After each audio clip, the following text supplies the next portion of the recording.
আজ থেকে জীবনের সমস্ত না পাওয়া জিনিসগুলোকে আল্লাহর উপরে ভরসা করে ছেড়ে দিবেন। আল্লাহকে বলবেন, আল্লাহ আমার জীবনে যা আমি পেয়েছি তুমি সব দিয়েছো, আর যা পাইনি তাও তো না দেওয়ার মালিক একজন, তিনি কে? এই পৃথিবীতে হাজারো মানুষের আপন মানুষ হারিয়ে গিয়েছে, হাজারো মানুষের প্রিয় মানুষ হারিয়ে গিয়েছে, প্রিয় জিনিস হারিয়ে গিয়েছে। আর ইতিহাসের এই সব মানুষগুলো একটা বাক্য বলেই নিজেকে প্রশান্ত রেখেছে, বাক্যটার নাম হচ্ছে আল্লাহ ভরসা। সুবহানাল্লাহ পড়ে। আচ্ছা বলেন, সব বিষয়ে একটা বাক্য বলবো, আল্লাহ ভরসা। বলেন না আল্লাহ ভরসা। এই কথা যে বারবার বলতে পারবে যে আল্লাহ ভরসা, আল্লাহ ভরসা, আল্লাহ বলে বান্দা তুই যদি বলতে পারিস, ওয়ামাই ইয়াতাওয়াক্কাল আলাল্লাহি ফাহুয়া হাসবু, whoever trusts in Allah, Allah is sufficient for him। যে ব্যক্তি আল্লাহর উপরে ভরসা করে, আল্লাহ একাই তার জন্য যথেষ্ট হয়ে যায়। পাবনার মানুষ এত আস্তে সুবহানাল্লাহ পড়লেন। এই জন্য আজ থেকে জীবনে না পাওয়া জিনিসটি কোনো টেনশন নাই, কোনো হতাশা নাই, কোনো অভিযোগ নাই, কোনো ছেঁকা খেয়ে বেকা হওয়া যাবে না। ঠিক কিনা বলে? মিজানুর রহমান আজহারি বলেছিল যে আধারে ভয় পেও না, আলো আছে আড়ালে, অন্ধকার পালিয়ে যাবে তুমি উঠে দাঁড়ালে। ভয় পাওয়া যাবে না, ভরসা করতে হবে একজনকে, তিনি কে? বলে ফার্স্ট ইনস্ট্রাকশন হচ্ছে জীবনের সব না পাওয়াগুলোকে দোয়া করতে ভুলবেন না। সুবহানাল্লাহ। হাদিসে এসেছে আত-তাকদীরু লা ইয়ারুদ, এই যে ভাগ্যটা আছে না, এই ভাগ্যের কোনো পরিবর্তন নাই ইল্লা দোয়া। তবে দোয়া এমন একটা হাতিয়ার যে দোয়ার মাধ্যমে মানুষ তার ভাগ্যকেও পরিবর্তন করতে পারে। সুবহানাল্লাহ।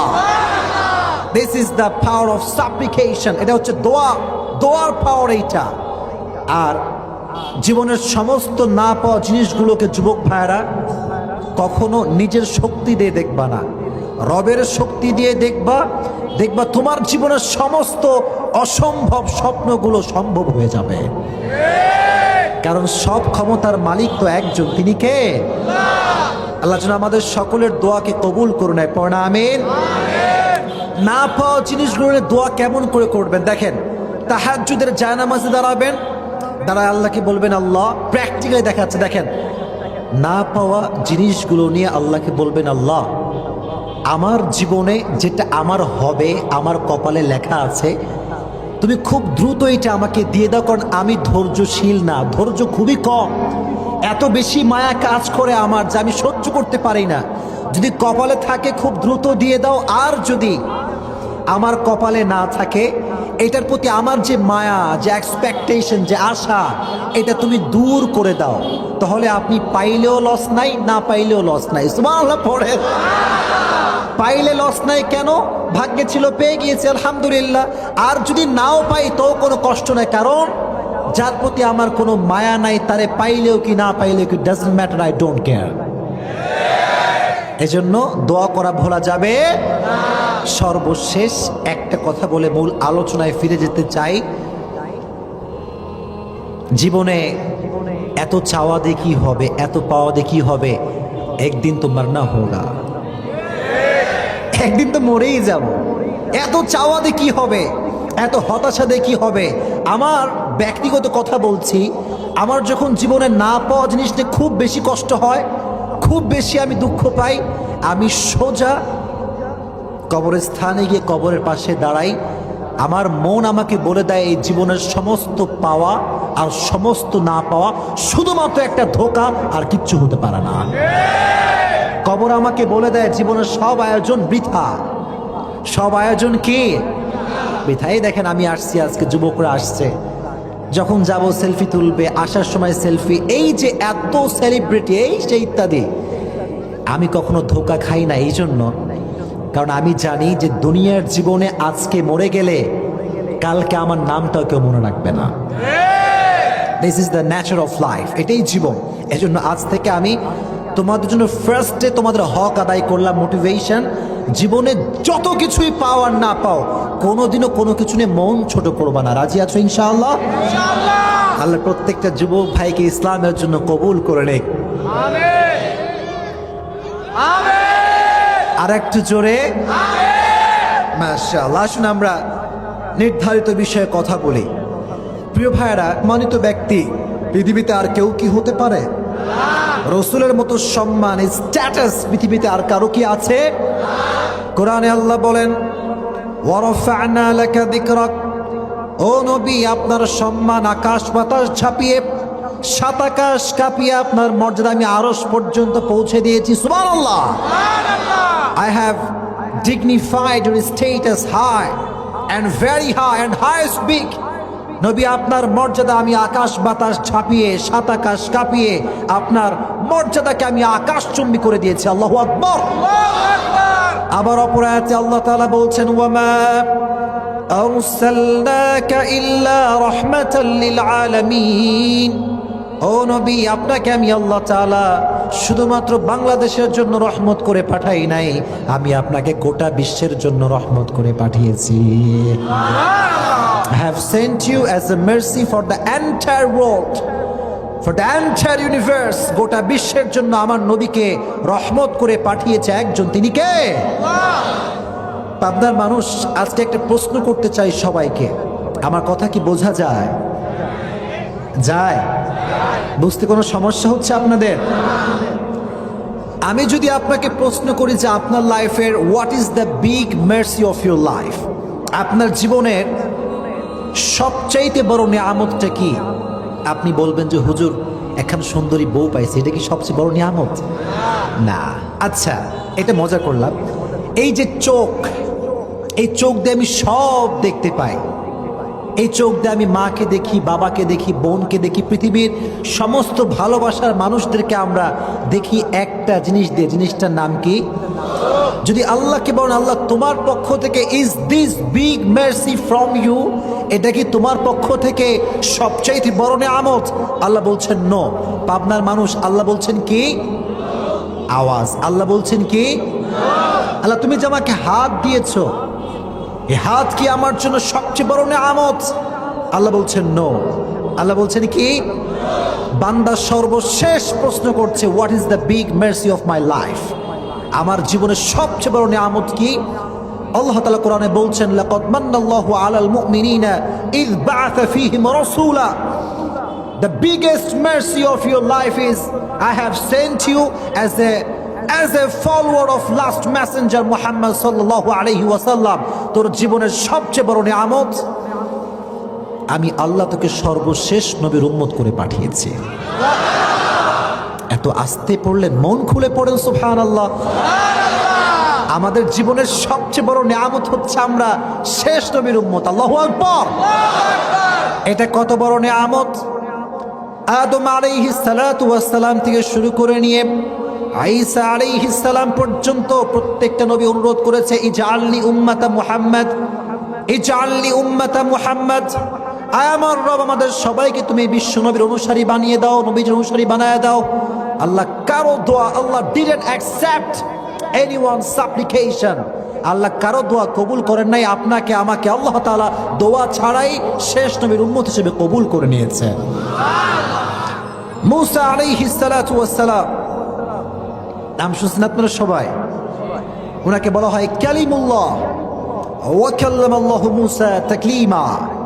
আল্লাহর সঙ্গে সরাসরি একজন নবী কথা বলতেন, তিনি হচ্ছেন মুসা আলাইহিস সালাতু ওয়াস সালাম। উনি একবার তুর পাহাড়ে উঠলেন, বললেন, আল্লাহ তোমাকে একটা প্রশ্ন করতে চাই। আমি যে তোমার সঙ্গে কথা বলি, সরাসরি কথা বলি, আমার পরে আর কোনো উম্মত কি আসবে যে এই সুযোগটা পাবে? আর কোনো নবী কি আসবে? আল্লাহ তাআলা বলেন, হে মূসা, তুমি যে আমার সঙ্গে কথা বলো, আমি যখন চাই তখন কথা বলতে পারো, তুমি চাইলে কথা বলতে পারো না। দ্যাট মিনস তোমার সঙ্গে কথা বলার লাগামটা আমি আল্লাহর হাতে আছে। আমি চাইলে কথা বলি, না চাইলে নাই। কিন্তু তোমার পরে একজন নবী আসবে, তার নাম মুহাম্মদ। তার উম্মত যখন চাইবে তখনই আমি আল্লাহর সঙ্গে সরাসরি কথা বলতে পারবে। এটা কি আপনার মানুষের আওয়াজ নাই? কিতাবটার নাম কি? কিতাবটা খুললেন, পড়লেন, আউযু বিল্লাহি মিনাশ শাইতানির রাজীম, ওয়া কওমি লা আসআলুকুম আলাইহি মালা। এই যে আয়াতটা আপনি পড়লেন, আপনি আল্লাহর সঙ্গে সরাসরি কোনো মিডিয়া ছাড়া, কোনো ভায়া ছাড়া আল্লাহর সঙ্গে সরাসরি কথা বললেন। দিস ইজ দ্য কোরআন, এটাই কোরআন। আজকাল ফজরের নামাজের পরে যখন দোকান খুলে সেলুনে ডিজে গান বাজে সেলুনে দোকান খোলা হয়, ঠিক কিনা বলেন ভাই? কোরআন তেলাওয়াত নাই। ছি ছি ছি ছি ছি। আজ থেকে যুবক যারা এসেছো, প্রত্যেক দিন ফজরের নামাজের পরে কোরআন তেলাওয়াত করবা তো ইনশাআল্লাহ? আল্লাহ আমাদের সবাইকে কোরআন বেশি বেশি পড়ার তৌফিক দান করুক। সকলেই পড়া আমিন। নবীজির স্ট্যাটাস, নবীজির মর্যাদা আমি কেমন করে ব্যাখ্যা করবো, এটা আমার কাছে কোনো ভাষা নেই, but I am trying my best to present the status of prophet Muhammad সাল্লাল্লাহু আলাইহি ওয়াসাল্লাম। চেষ্টা করছি। নবীজির চাচার নাম কি ছিল? পাবনার মানুষ আবু, কথা বলেন, চাচার নাম কি ছিল? আবু তালেব। নবীজির বয়স যখন খুবই কম, 6 থেকে 7 বছর কিংবা 8 বছর বয়স হবে, নবীজি হেঁটে যাচ্ছেন রাস্তা দিয়ে। হঠাৎ করে চাচা আবু তালেব বলছে, মুহাম্মদ এদিকে আসো, আমার কাছে আসো।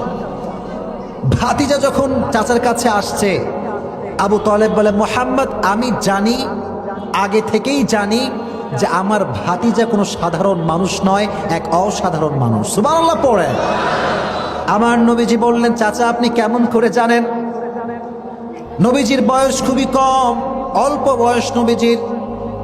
নবীজি বলে, চাচা আপনি কেমন করে জানেন? চাচা বলল, আমি 2 ভাবে জানি। কয় ভাবে জানি? আওয়াজ নাই। কয় ভাবে? এক, আমি তোমার মায়ের থেকে শুনেছি, এত কিছু শুনেছি যে আমি বুঝে গিয়েছি যে আমার ভাতিজা সাধারণ মানুষ নয়। সুবহানাল্লাহ পড়ে। নবীজি বললেন, চাচা আপনি কি কি শুনেছেন আমাকে একটু বলবেন?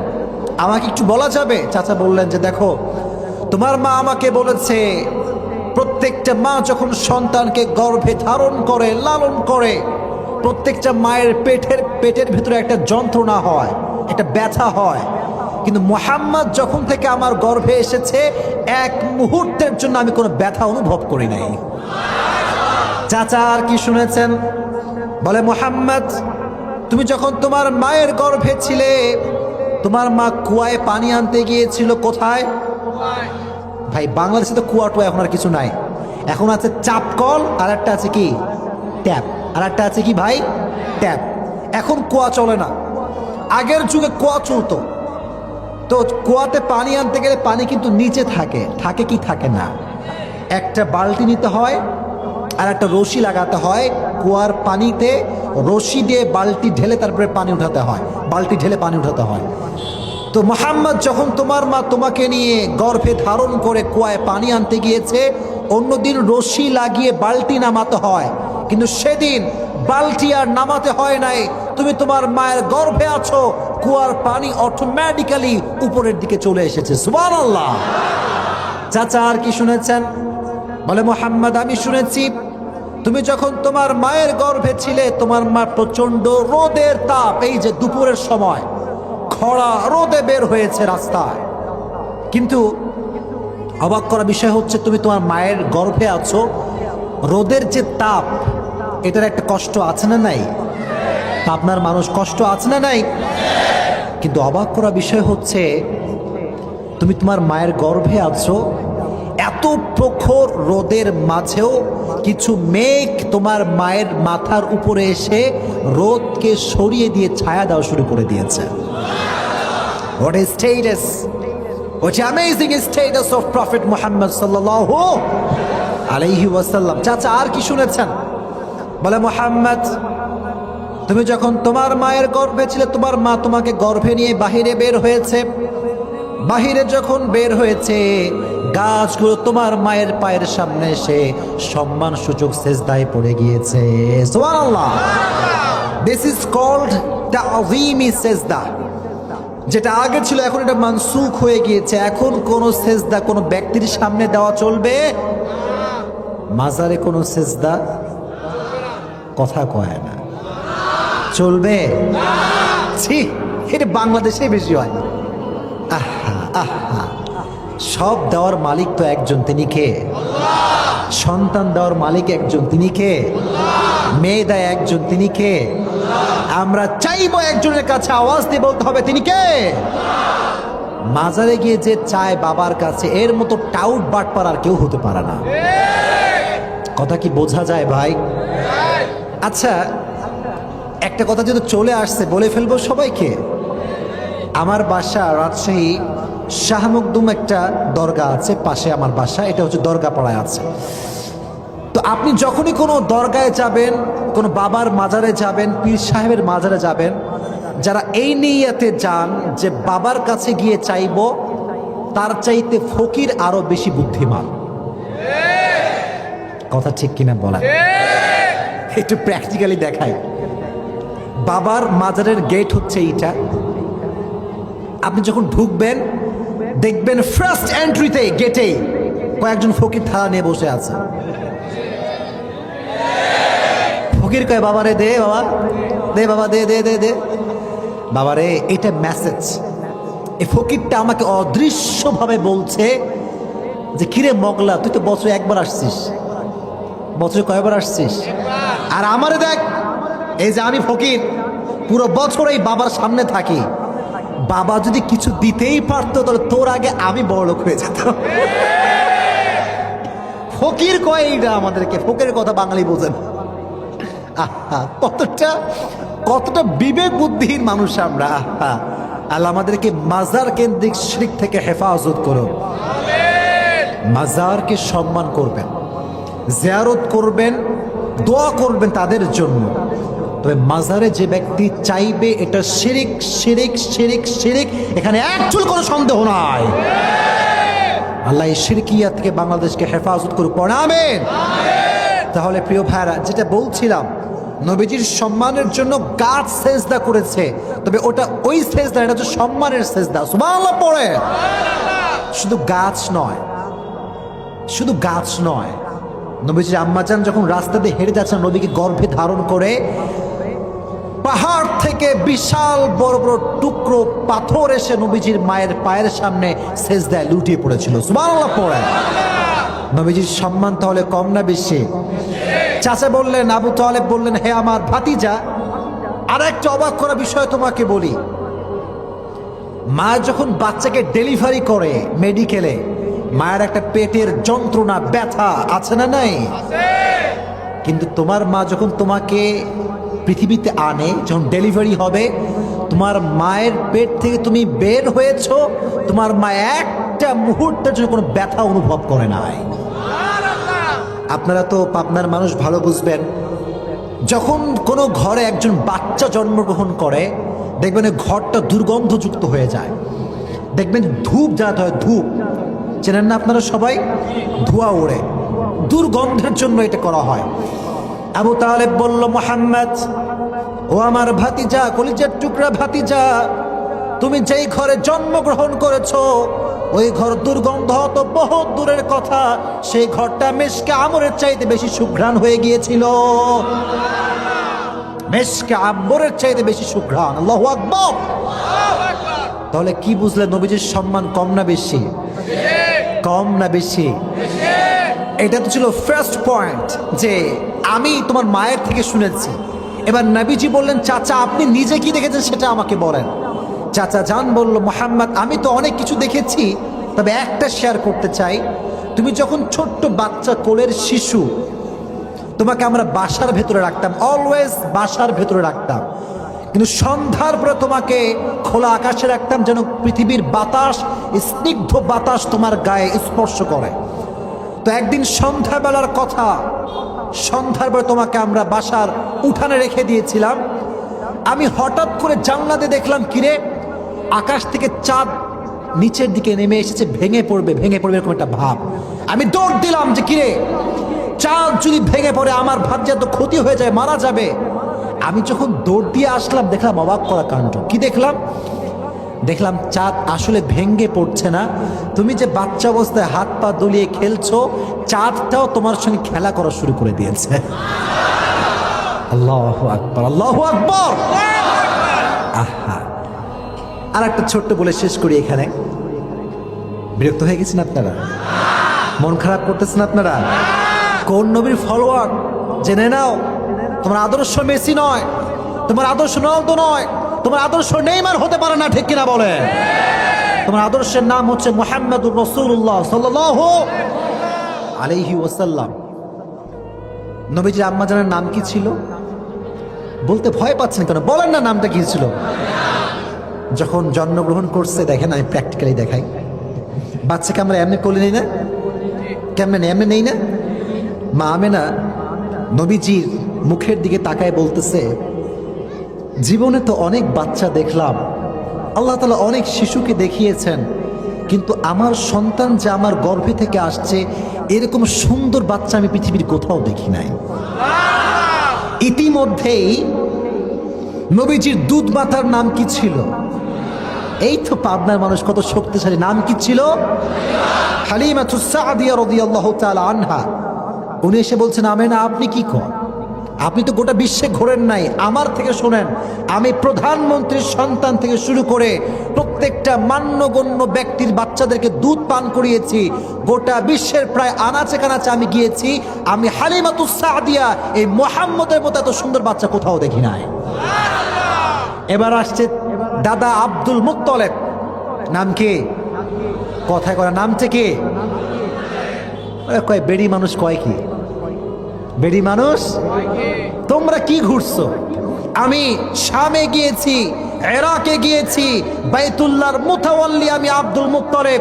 প্রত্যেক বছর হাজার হাজার মানুষ দেশ থেকে বিদেশ থেকে এখানে মক্কায় জিয়ারত করতে আসে। কত সন্তান আমি দেখেছি, কত বাচ্চা আমি দেখেছি, আমার এই মুহাম্মদের মতো সুন্দর বাচ্চা আমি কোথাও দেখি নাই। এবার আসছে জিবরাইল, সুবহানাল্লাহ পড়েন। জিবরাইল কয়, জিবরাইল বেশি দেখছে না এরা বেশি দেখছে? জিবরাইল তো বেশি দেখছে। জিবরাইল কয়, কি কয় এরা? আরে আমার থেকে শোনো, আদম আলাইহিস সালাতু ওয়াস সালাম থেকে ঈসা পর্যন্ত প্রত্যেকটা নবীকে আমি জিবরাইল দেখেছি। আদমকে আমি জান্নাতে দেখেছি, মুসা আলাইহিস সালাতু ওয়াস সালামকে তুর পাহাড়ে আল্লাহর সঙ্গে কথা বলতে দেখেছি, নূহ আলাইহিস সালামকে আমি কিস্তিতে নৌকাতে দেখেছি, ইউসুফ আলাইহিস সালাতু ওয়াস সালামকে কুয়ার ভেতরে আমি তো কোলে নিয়েছিলাম, ঈসা আলাইহিস সালাতু ওয়াস সালামকে মায়ের পেটে কথা বলতে দেখেছি।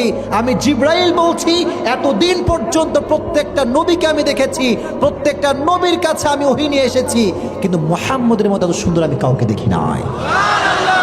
This is the most beautiful boy ever in the world. Ever in the world. My prophet is the most beautiful boy in the world. সুবহানাল্লাহ পড়ে। নবীর মতো সুন্দর কি পৃথিবীতে আর কেউ হতে পারে? আস্তে বললেন, আমার নবীর মতো সুশ্রী মানব, সুশ্রী চেহারা, এত সুন্দর চেহারা আর কারো কি হতে পারে? চাঁদের চেয়ে সুন্দর তুমি নবী আমার কামলিওয়ালা। পড়েন, চাঁদের চেয়ে সুন্দর তুমি নবী আমার কামলিওয়ালা, দো জাহানের বাদশাহ তুমি প্যারা নবী সাল্লে আলা। পড়েন, দো জাহানের বাদশাহ তুমি প্যারা নবী সাল্লে আলা, চাঁদের চেয়ে সুন্দর তুমি নবী আমার কামলিওয়ালা। সুবহানাল্লাহ। নবীর মতো সুন্দর ভয়েস, সুন্দর সাউন্ড আর কারো কি হতে পারে? কথা কয় না, হতে পারে? আমাদের তো একটা ফেস কাটিং আছে, নবীজিরও একটা ফেস কাটিং ছিল। নবীজির ফেস কাটিং এর সঙ্গে আর কারো ফেস কাটিং কি কোনো প্রকার মিল হতে পারে? No, no comparison with our beloved last messenger Muhammad sallallahu alayhi wasallam. Whether is the fitness, whether is the bodybuilding, whether is the sound, whether is the appearance, whether is the face cutting, whether is the status of the society, my beloved last messenger Muhammad is totally out of any kind of comparison. কোনো দিক থেকে কোনোভাবেই আমার নবীর সঙ্গে কোনো ব্যক্তির কোনো প্রকার কোনো তুলনা হতে পারে না। সুবহানাল্লাহ পড়ে। আমরা হলাম সেই নবীর উম্মত, হতে পেরে খুশি না বেজার? কথা কয় না, তাহলে এবার মন খুলে পড়েন আলহামদুলিল্লাহ। ছোট্ট একটা কথা মনে পড়ছে, বলবো সবাইকে, বলবো সবাইকে। আজকে দেখলাম যে আমি এখানে যে আসবো, তো আমি একটা পোস্ট করেছিলাম যে I am coming to Pabna. দেখছেন না আপনারা সবাই? আচ্ছা আমি বলি বলি বলি। অনেক যুবক লিখেছে, হুজুর আপনার কলিজার ভেতর থেকে ভালোবাসি। আমি নিজে পড়ছি, পরে দেখলাম কি রে, এ তো বাংলাদেশের মানুষ, প্রোফাইল পিকচার দেখি রোনালদোর ছবি দেওয়া, মেসির ছবি দেওয়া। আমি বললাম কি রে, মেসি আমায় কমেন্ট করলো মানে? পরে মেসি কমেন্ট করে না, মেসির একটা ফালতু ভক্ত কমেন্ট করছে। রাগ করবো না, ফালতু বলেছি কারণ আছে। ভাই রে, এই যে তোরা সিঙ্গেল,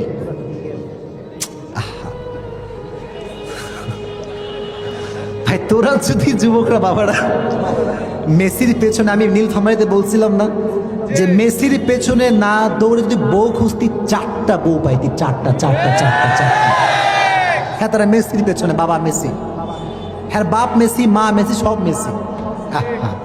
যেই মেসি, নেইমার কি করে, এক মাহফিলে বলছি মেসির ভক্ত হওয়া হারাম, পাশের এক যুবক নেইমারের ভক্ত,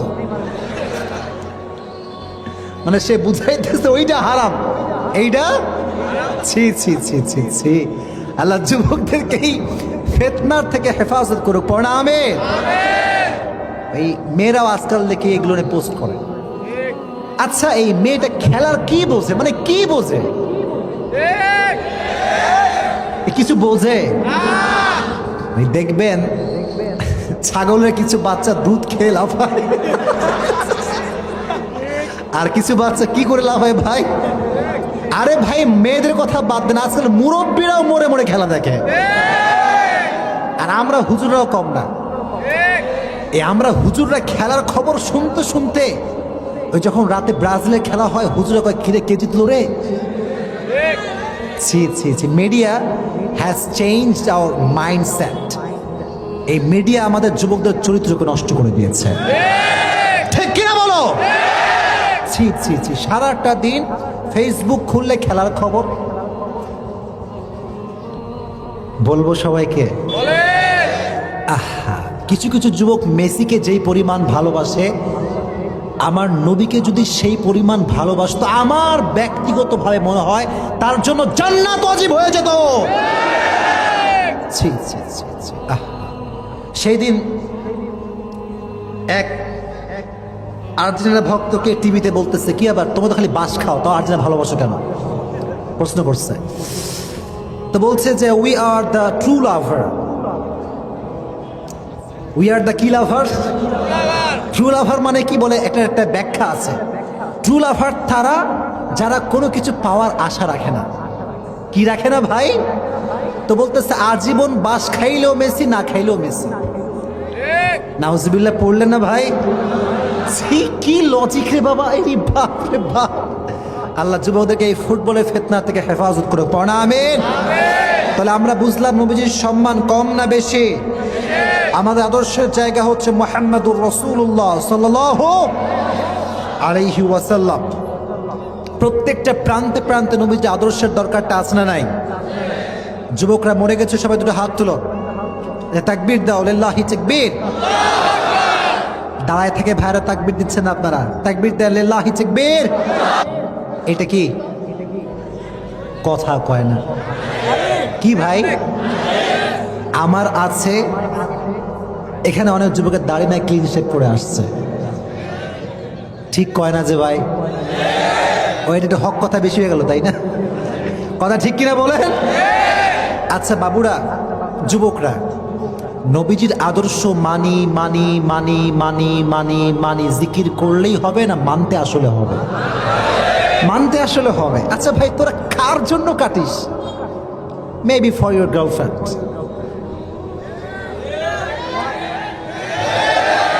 কার জন্য কাটে ভাই?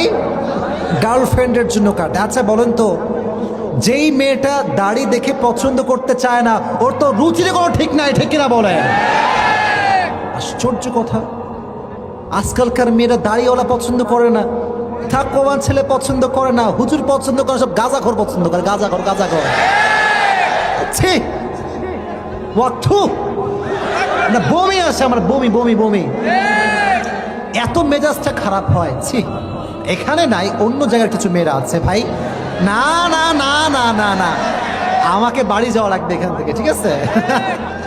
আছে এখানে কারণটা হচ্ছে যে আজকাল বাংলাদেশের সমাজে গাঁজাখোরদের দাম বেশি, যুবকদের, তাকওয়াবান যুবকদের দাম বেশি নাই। একজন যুবক গাঁজা খায়, খুব দাম, খুব সম্মান, মেয়ে কয় ইয়ে লড়কা সহি হো। ছি ছি বোন, যার মুখে দাঁড়িয়ে আছে, যে যুবকটা 5 ওয়াক্ত নামাজ জামাতের সঙ্গে পড়ে, এই যুবককে আপনি চোখ বন্ধ করে বিয়ে করে ফেলেন আমার বোন। আর তোমাদেরকে বলি একটা কথা, শেষের দিকে চলে আসছি, যেই মেয়ে তোমাকে দাড়ি রেখে পছন্দ করবে না, সেই মেয়ে তোমার বউ হওয়ার যোগ্যতা রাখে না, সেই মেয়ে তোমার বাড়ির সদস্য হওয়ার যোগ্যতা রাখে না। ওরা আগে ক্যান্সেল করে দাও, দাগেই বাদ, ওর সঙ্গে কোনো বিয়ে হতে পারে। আল্লাহ প্রত্যেকটা যুবককে কথাগুলো বোঝার তৌফিক দান করুক, প্রণামে। আর একটা কথা বলে দেই, যেহেতু সময় শেষের দিকে চলে এসেছে, একটা কথা বলি, মনোযোগ আছে সবার? বলবো না, দোয়া করে দিব, বলা যাবে যে একটা কথা? আচ্ছা, আপনি ডাক্তার করছেন নাকি ভাই আমার উপরে? আচ্ছা শোনেন, শুধু মেয়েদের দোষ না, আমি বলি বলি বলি বলি সেদিন আমি মুফতি তারিক মাসউদ, একজন পাকিস্তানের টপ ফেমাস স্কলার, ভাষা কি বাংলা না উর্দু? কথা কয় না, বাংলা না উর্দু? আমি কোট করছি, ওনার কথাটা কোট করছি, বুঝবেন। উনি বললেন, যদি ঠিক হয় ঠিক বলবেন, না চুপ থাকবেন। उन्हीं बोलने कुछ कुछ लड़कियां ऐसी होती है जो अखलाक वाले लड़कों के पीछे कम भागती है, पैसे वालों के पीछे ज्यादा भागती है। किसी लड़का ने किसी लड़के से हलाल तरीके से प्रपोज किया और कहा कि मैं आपसे शादी करना चाहता हूं, लेकिन मेरे पास बहुत बड़ा, मेरे दोस्त वसीम की तरह बंगलो तो नहीं है, लेकिन छोटा सा एक घर है जहां मैं आपको बसा सकता हूं, और मैं आपसे शादी करना चाहता हूं, लेकिन मेरे पास मेरे दोस्त वसीम की तरह बहुत बड़ा BMW कार तो नहीं है, लेकिन छोटा सा साइकिल है जहां मैं आपको चढ़ा सकता हूं। तो उस लड़का ने कहा, उस लड़की से आपको और क्या चाहिए आप बोलिए। तो उस लड़की ने कहा, मुझे कुछ भी नहीं चाहिए, मुझे बस तेरे फ्रेंड वसीम का नंबर चाहिए।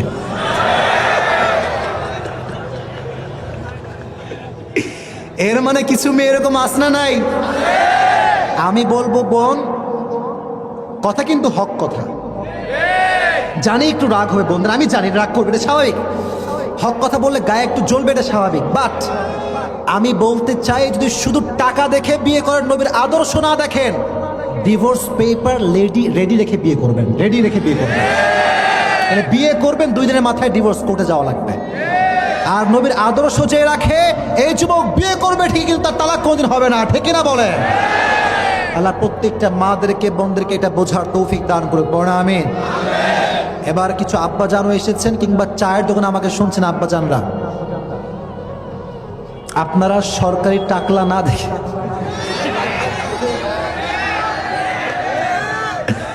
তাকওয়াবান যুবক দেখে বিয়ে দিবেন আপনারা।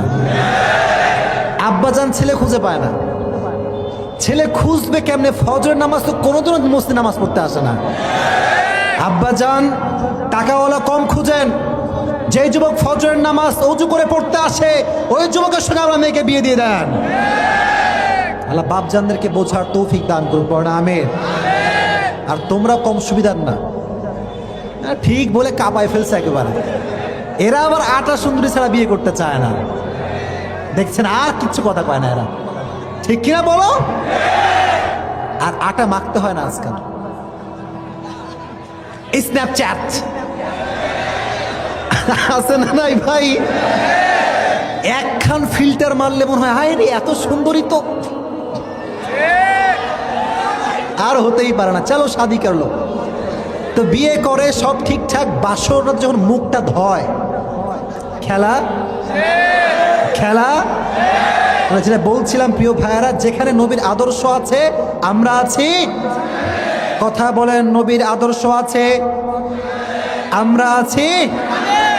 এই তো পাবনার মানুষ। আল্লাহ আমাদের সবাইকে নবীর আদর্শকে মেনে চলার তৌফিক দান করুক, সকলে পড়েন আমিন।